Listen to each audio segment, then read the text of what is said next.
বাটা নামে পরিচিতি পাওয়া প্রিয় সড়ক বাটা সন্তান হিসেবে একটা বিষয় অনুধাবন করেছি যে আমাদের প্রজন্মরা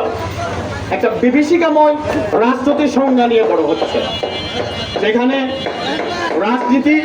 সম্মান এবং সফলতা সংজ্ঞা বলতে তারা বোঝে বালুর খাল দখল করা, বালুর টালে শেয়ার দেয়া, কর্ণফুলী নদীতে ডেজার্ট দেয়া,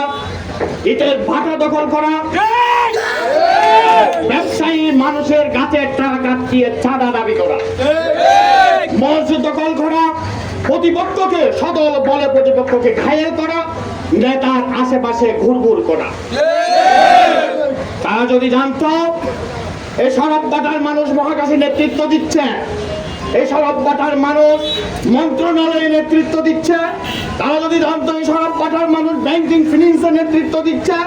তারা যদি জানতো সড়ক বাটার মানুষ সাংস্কৃতিক অঙ্গনে নেতৃত্ব দিচ্ছে,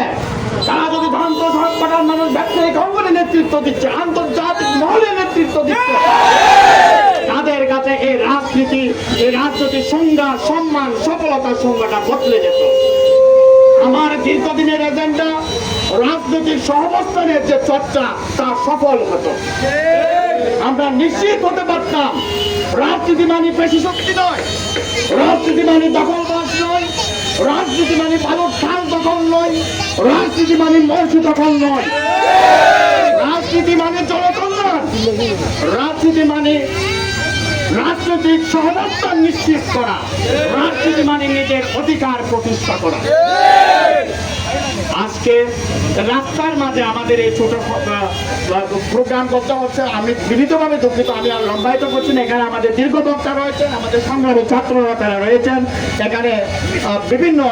আমাদের যারা সড়ক বাটা ত্যাগী নেতৃবৃন্দ রয়েছেন, আমি সবার নামও বর্ণনা করতে পারছি না এবং সবাইকে সময় সংক্ষিপ্ততা অথবা গাড়ির যানজটের কারণে বক্তব্য দেওয়ার সুযোগ করছেন, আন্তরিকভাবে দুঃখিত।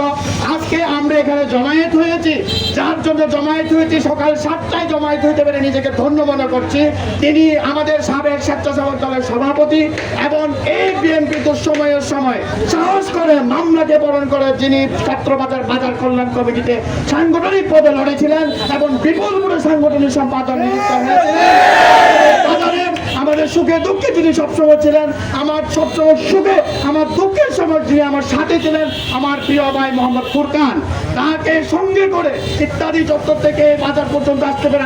আমরা সবাই নিজেকে গর্বিত অনুভব করছি। এখন আমাদের সামনে সংক্ষিপ্তভাবে কথা বলবেন, তার মনোভাব প্রকাশ করবেন আমাদের প্রিয় ভাই মোহাম্মদ ফুরকান।